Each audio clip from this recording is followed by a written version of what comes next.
이스라엘이 다윗의 집을 배반하여 이 제목으로 하나님 말씀 전하겠습니다. 솔로몬은 하나님이 금하신 이방 여인과의 혼인 그리고 이방의 우상을 숭배하며 타락해 갔습니다. 이방 여인을 후궁과 첩으로 무려 1000명이나 두었고 이방의 우상을 따랐고 그 우상을 위한 산당까지 짓는 등 솔로몬은 최악의 길로 들어섰습니다. 하나님은 그런 솔로몬을 징계하시기 위해 대적들을 일으키셨고 이스라엘도 찢어서 솔로몬의 신하 여로보암에게 주시겠다고 하셨습니다.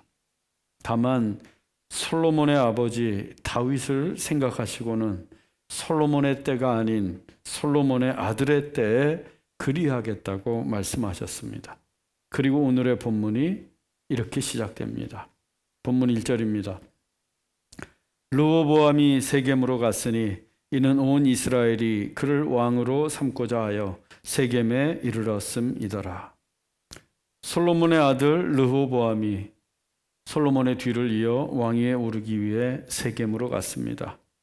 온 이스라엘 백성들도 르호보암을 왕으로 삼고자 하여 세겜으로 모여들었습니다. 한국의 정치인들이 중직에 오르거나 또 선거에서 출사표를 던질 때마다 여야 할 것 없이 꼭 찾는 곳이 있습니다. 순국 선열들이 묻혀있는 현충원과 민주화 운동의 성지인 광주 망월동 묘역입니다. 목숨을 던져 나라와 민주주의를 지켰던 분들의 뜻을 기리면서 정의롭고 국민들을 위한 정치를 하겠다고 다짐하기 위함입니다. 이스라엘에서 세겜이 바로 그런 곳이었습니다. 그들의 믿음의 조상인 아브라함이 고향 땅을 떠나 가나안에 들어가 처음으로 하나님께 제단을 쌓아 제사를 드렸던 곳이 세겜이었습니다. 또 이스라엘이 출애굽을 하면서 가져온 요셉의 해골과 뼈를 묻었던 곳도 세겜이었습니다. 그리고 가나안 정복 전쟁을 마친 여호수아가 죽기 전에 온 이스라엘 백성들을 모아놓고 하나님의 언약을 다시금 설교했던 곳도 세겜이요, 그 여호수아가 묻힌 곳도 세겜 땅이었습니다. 이렇듯 세겜은 이스라엘에게 믿음의 성지였고 위대한 도시였습니다. 르호보암과 온 이스라엘이 그 세겜에 모여들었습니다. 솔로몬이 비록 영적으로 타락하기는 했지만 정치적으로 볼 때 그는 당대 최고의 군주였습니다. 솔로몬이 이스라엘을 통치하던 40년 동안 단 한 번의 전쟁도 일어나지 않았습니다. 고대 세계에서는 눈만 뜨면 하는 게 전쟁이었고 싸움이었습니다.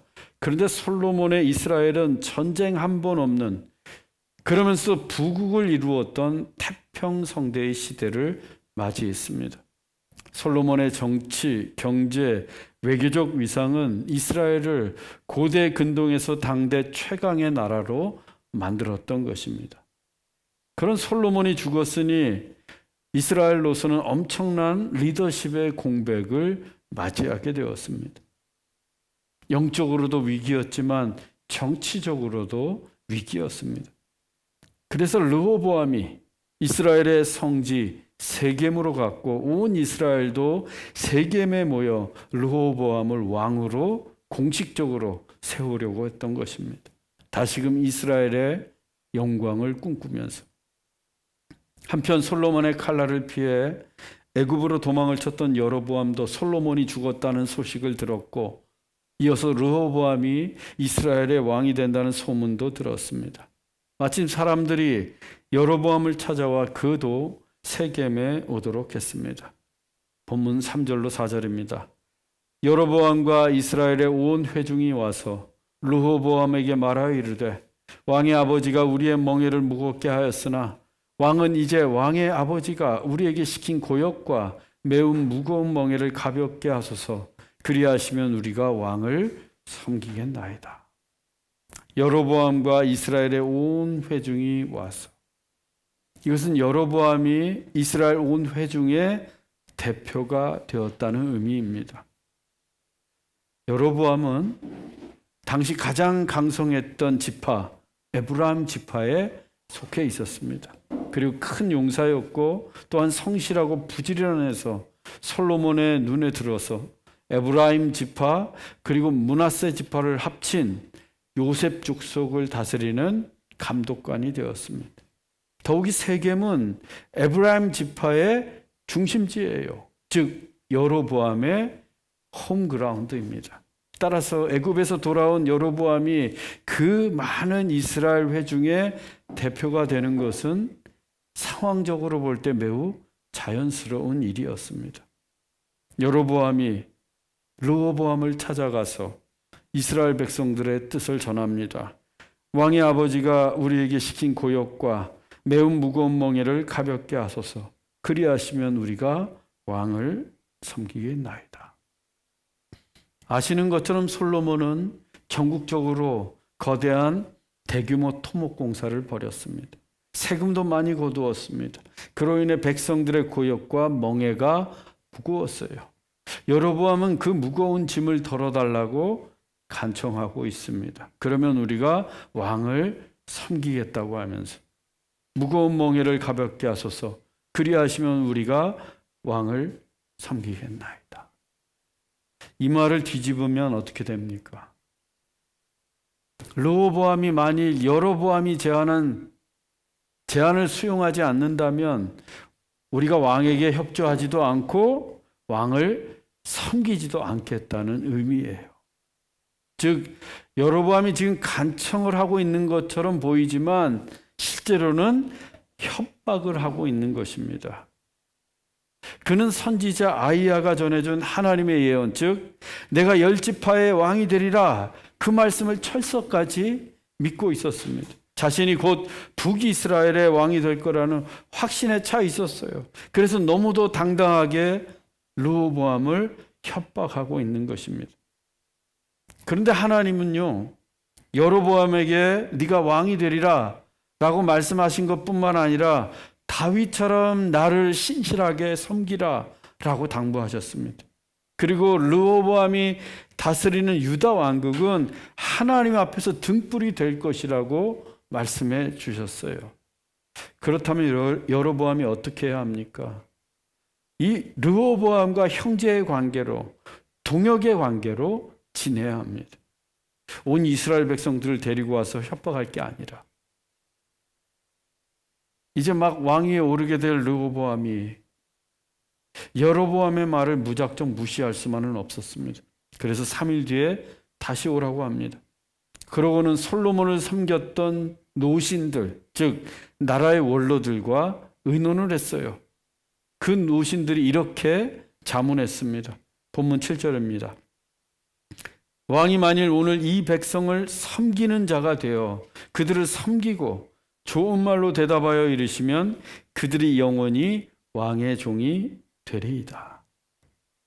이 노신들은 솔로몬과 함께 이스라엘을 당대 최강의 나라로 일군 노련하고 경험 많은 사람들입니다.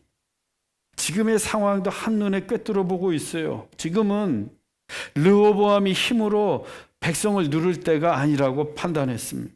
또 여로보암을 지지하는 세력들이 만만치 않다는 것도 보았어요. 그래서 르호보암에게 백성을 섬기는 자가 되고 좋은 말로, 부드럽고 따뜻한 말로 이르라고 조언을 했습니다. 그러면 이 이스라엘 백성들이 영원히 왕의 종이 될 거라고 말했습니다. 섬기는 왕이 되라는 말이에요. 지금의 상황으로 볼 때 매우 현명한 조언이었습니다. 우리 주님 예수님께서 보여주신 리더십도 섬김의 리더십이었어요. 인자가 온 것은 섬김을 받으려 함이 아니라 도리어 섬기려 하고. 예수님은 몸소 제자들의 발을 씻겨주셨습니다. 그리고 십자가에서 목숨을 던지시며 섬김의 리더십으로 만백성들의 죄를 사해 주셨어요. 오늘날 교회도 리더십이 섬김을 통해서 나와야 합니다. 직분이 중할수록, 나이가 많을수록 섬김의 자리로 나아가야 돼요. 나이 많다고 꼰대가 되는 게 아니라 섬기는 자가 되어야 합니다. 여기 계신 분들은 먼저 섬기는 리더가 되십시오. 그리고 성도들을 따뜻한 말로 대하시기 바랍니다. 그러면 분명 교회는 더더욱 평안해질 줄로 믿습니다. 그런데 르호보암이 그래도 내가 한 나라의 왕인데 자존심이 상했나 봅니다. 원로들의 조언을 듣지 않았어요. 감히 왕인 나보고 섬기는 자가 되라고 그런 생각을 했나 봅니다. 그래서 자기와 함께 자란 젊은 신하들을 불러서 그들의 의견을 들었습니다. 성경에는 어린 신하, 소년 이렇게 표현됐는데 그들의 나이가 한 40대입니다. 결코 어리지 않아요. 그러나 원로들에 비해서는 젊은 신하들이었습니다. 그 젊은 신하들은 원로들과는 정반대의 조언을 했고 르호보암은 그들의 조언을 따르게 됩니다. 그래서 3일 뒤에 찾아온 여로보암과 이스라엘 백성들에게 이같이 전했어요. 본문 14절입니다. 내 아버지는 너희의 멍에를 무겁게 하였으나 나는 너희의 멍에를 더욱 무겁게 할지라. 내 아버지는 채찍으로 너희를 징계하였으나 나는 정갈 채찍으로 너희를 징치하리라. 성경은 포악한 말로 했다고 합니다. 르호보암은 백성들에게 지어진 멍에를 가볍게 해주기는커녕 솔로몬보다 더욱 무겁게 하겠다고 합니다. 솔로몬이 채찍으로 백성들을 징계했다면 자신은 정갈 채찍으로 징치하겠다고 합니다. 일반 채찍은 가죽으로 만듭니다. 물론 때리면 아파요. 몸에 상처도 나고. 그런데 정갈 채찍은 쇠 조각을 붙여서 만든 채찍이에요. 그래서 한번 휘두르면 살점이 패이고 뼈가 부서집니다. 그 정갈 채찍으로 백성들을 때리겠다는 거예요. 얼마나 무섭습니까? 백성을 섬기는 왕이 아니라 힘과 권력으로 포악하게 백성들을 질받는 왕이 되겠다고 나섰어요. 어떤 백성들이 이 같은 왕을 좋아하겠습니까? 르호보암에게서 마음이 돌아서는 것은 너무도 당연한 일이었어요. 그래서 그들은 즉시 북이스라엘의 분열을 선언합니다. 본문 16절입니다. 왕에게 대답하여 이르되 우리가 다윗과 무슨 관계가 있느냐? 이새의 아들에게서 받을 유산이 없도다. 이스라엘아 너희의 장막으로 돌아가라. 다윗이여 이제 너는 내 집이나 돌아보라 하고 이스라엘이 그 장막으로 돌아가니라. 여기에서 이스라엘은 10지파의 북이스라엘을 가리킵니다. 그들이 우리는 다윗과 아무런 관계가 없고 우리는 다윗과 즉 유다 지파와 아무런 관계가 없다는 겁니다. 이새의 아들 곧 다윗에게서 받을 유산도 없다. 너희와 함께 나눌 분깃이 없다고 말합니다. 이것은 더 이상 다윗의 자손을 자기들의 왕으로 인정하지 않겠다는 선언이에요. 그러면서 다윗이여 이제 너는 내 집이나 돌아보라. 르호보암에게 유다 지파나 잘 돌보라고 하면서 북이스라엘 백성들은 자기들의 장막으로 돌아갔어요. 르호보암의 예상과는 정반대의 일이 벌어진 겁니다. 왕의 힘으로 누르면 될 줄 알았어요. 그런데 공식적으로 온 이스라엘의 왕이 되기도 전에 10지파가 자기들 집으로 돌아가 버렸습니다. 이제 남아있는 건 유다 지파뿐이에요. 그래서 그들과 함께 조촐하게 왕의 즉위식을 거행했습니다. 그리고 서둘러 감독관을 북이스라엘로 보냈어요. 아마도 이스라엘 백성들과 협상을 하려고 했던 것 같습니다. 그런데 어떻게 되었습니까? 본문 18절로 19절입니다. 르호보암 왕이 역군의 감독 아도람을 보냈더니 온 이스라엘이 그를 돌로 쳐 죽인지라. 르호보암 왕이 급히 수레에 올라 예루살렘으로 도망하였더라. 이에 이스라엘이 다윗의 집을 배반하여 오늘까지 이르렀더라. 아도람은 솔로몬이 성전을 건축할 때 총감독관이었어요. 즉 탁월한 리더십과 백성들을 지휘하는 능력을 갖고 있던 사람입니다. 그런데 그가 솔로몬 시대의 감독관입니다. 솔로몬 시대의 원로의 말을 듣지 않아서 지금 이 지경이 되었어요. 그 사태가 심각해지자 르호보암이 그 솔로몬 시대의 신하를 다시 불러서 자신의 사신으로 협상자로 이스라엘에 보냈습니다. 그런데 온 이스라엘 백성들이 그 아도람을 돌로 쳐 죽였어요. 왕이 보낸 왕의 사신을 죽인 것입니다. 왕의 사신을 죽인 것은 곧 왕을 죽일 수도 있다는 의미예요. 이스라엘의 마음이 완전히 반역의 길로 돌아섰음을 알 수 있습니다. 세겜은 북이스라엘의 본거지입니다. 지금 그곳에 있는 거예요. 에브라임 집 한가운데에 있습니다. 비록 그들이 자기들 장막으로 돌아갔다고는 하지만 언제든 르호보암을 치려고 마음먹는다면 쉽게 달려올 수 있습니다. 그래서 르호보암이 불이 나게 술에 올라가 예루살렘으로 도망갔어요. 왕이 되자마자 도망을 쳤습니다. 그렇게 이스라엘의 배반은 르호보암의 사신 아도람을 죽임으로써 공식화되었습니다. 그리고 그 배반의 역사는 북이스라엘이 패망할 때까지 계속됩니다. 바뀌지 않아요. 다윗의 집을 배반한 이스라엘이 여로보암을 왕으로 추대했습니다. 본문 20절입니다. 온 이스라엘이 여로보암이 돌아왔다 함을 듣고 사람을 보내 그를 공회로 청하여 온 이스라엘의 왕으로 삼았으니 유다 지파 외에는 다윗의 집을 따르는 자가 없으니라. 온 이스라엘 백성들이 여로보암을 공회로 청했습니다. 그리고 이스라엘의 왕으로 삼았어요. 이제 유다 지파 외에는 다윗의 집, 곧 르호보암을 따르는 자가 없게 되었습니다. 유다 지파는 다윗의 집안이 속한 가문이에요. 다윗 가문입니다. 즉 자기 집안 사람들만 남고 다 여로보암을 따르게 된 거예요. 르호보암이 세겜으로 간 이유가 무엇입니까? 그리고 온 이스라엘 백성들이 그 세겜으로 모였던 이유가 뭐예요?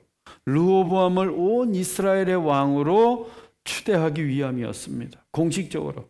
그런데 그 세겜 땅에서 판이 깨어졌어요. 신하였던 여로보암이 온 이스라엘 백성들의 열렬한 지지를 받고 온 이스라엘의 왕이 되었습니다. 르호보암은 단지 유다 지파만의 왕이 되었어요.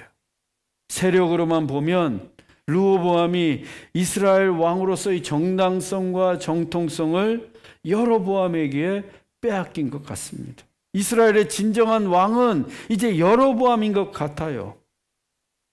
르호보암 입장에서 이 같은 일은 반역이 분명했습니다. 역모예요. 그래서 그 반역자들을 처단하기 위해 군대를 모읍니다. 본문 21절입니다. 르호보암이 예루살렘에 이르러 유다 온 족속과 베냐민 지파를 모으니 택한 용사가 18만 명이라. 이스라엘 족속과 싸워 나라를 회복하여 솔로몬의 아들 르호보암에게 돌리려 하더니. 르호보암은 단숨에 반역자들을 진압하려고 했습니다. 그래서 유다 온 족속과 베냐민 지파를 모아서 18만의 대군을 이루었어요. 18만 명은 엄청난 대군입니다. 르호보암이 그 18만의 대군으로 이스라엘 족속과 싸워 나라를 회복하고자 했습니다. 그런데 앞선 본문에서는 분명 유다 지파만 르호보암에게 남았다고 했는데 갑자기 베냐민 지파가 등장을 했습니다. 베냐민 지파와 유다 지파가 지금 한 편이 되었어요. 지도를 한번 보겠습니다. 맨 밑에 시므온 지파 위에가 유다 지파예요. 그 유다 지파 북쪽을 다 북이스라엘이라고 부릅니다. 그래서 지리상으로 본다면 유다 지파 바로 위에 있는 베냐민 지파도 북이스라엘에 속한 거예요. 그리고 북이스라엘의 왕 여로보암이 속해 있고 북이스라엘의 대표 지파라고 할 수 있는 에브라임 지파와 베냐민 지파는 경계를 맞대고 있습니다. 보세요. 베냐민 지파와 에브라임 지파가 서로 마주하고 있어요. 경계선을 사이에 두고. 그런데 에브라임 지파는 누구에 속한 지파라고 그랬죠? 에브라임 지파는 요셉에게 속한 지파예요. 그렇죠? 요셉에게 속한. 베냐민 지파는 요셉이 그토록 사랑하고 아끼던 동생, 친동생 베냐민의 후손들입니다. 요셉과 베냐민은 야곱의 12아들들 중에서 라헬이 낳은 친형제지간으로 가장 가까운 사이예요. 즉 베냐민 지파와 에브라임 지파는 가장 가까운 관계 속에 있던 지파예요. 그런데 지금 그 베냐민 지파가 에브라임 지파가 아닌, 형제 지파가 아닌 유다 지파와 한편이 되었습니다. 그러면서 북이스라엘을 치겠다고 나선 거예요. 그냥 쉽게 생각하면 유다 지파가 힘을 합치려면 시므온과 합치는 게 지리상으로 볼 때 가장 타당합니다.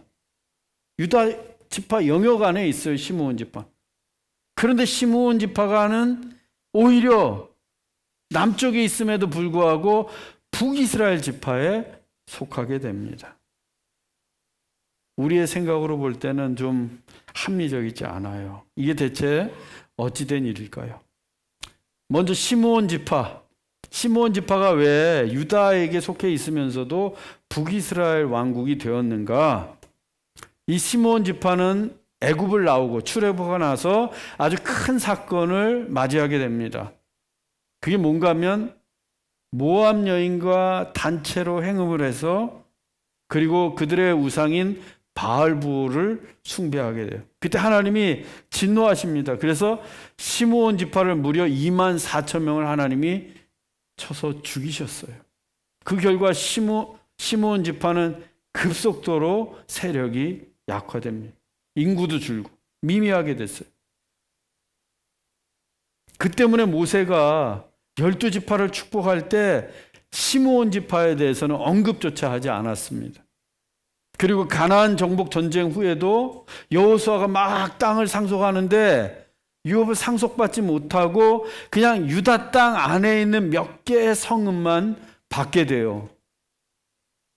진정한 기업을 상속받지 못한 거예요. 그때의 죄 때문에.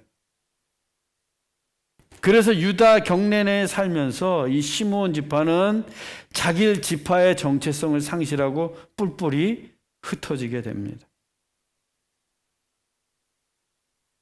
그런데 그 흩어진 자들 중에서 전국으로 막 흩어졌어요. 흩어진 자들 중에서 아마도 시므온 지파를 대표하는 자들, 유력한 자들이 바로 북이스라엘에 속하게 된 것입니다. 이것이 시므온 지파가 유업상, 그러니까 지리상으로는 남쪽에 있으면서도 불구하고 북이스라엘에 속하게 된 이유입니다. 그러면 베냐민 지파는 어떻게 남유다에 속하게 되었는가? 북이스라엘에 있으면서 이는 다윗 때문입니다. 다윗. 사실 유다 지파와 베냐민 지파는 굉장히 경쟁적인 관계예요.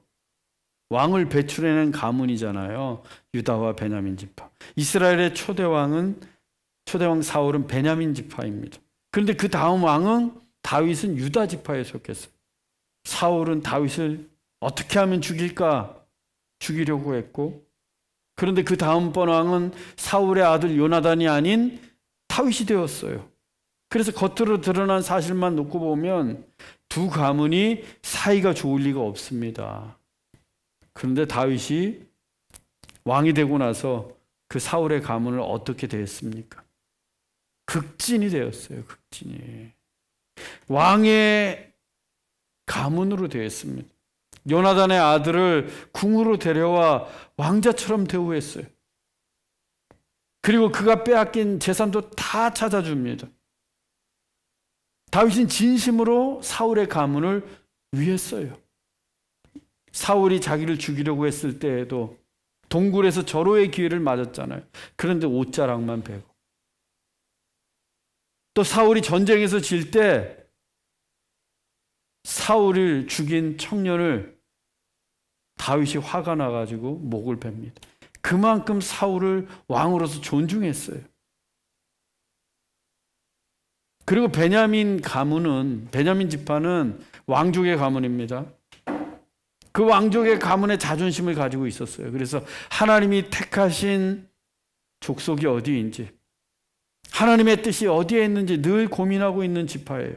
즉 사울과 다윗으로 이어진 왕위를 통해 이스라엘의 정통성이 유다 지파 다윗의 집안에 있음을 그들은 분명히 알고 있었습니다. 그래서 지리적으로 북이스라엘에 속해 있었지만 유다와 함께 남왕국을 이어가게 된 것입니다. 대세는 분명 북이스라엘이었지만 베냐민 지파는 대세를 따른 것이 아니라 하나님의 뜻을 따랐던 거예요. 이게 크리스찬의 모습입니다. 세상은 다 대세를 따라가요.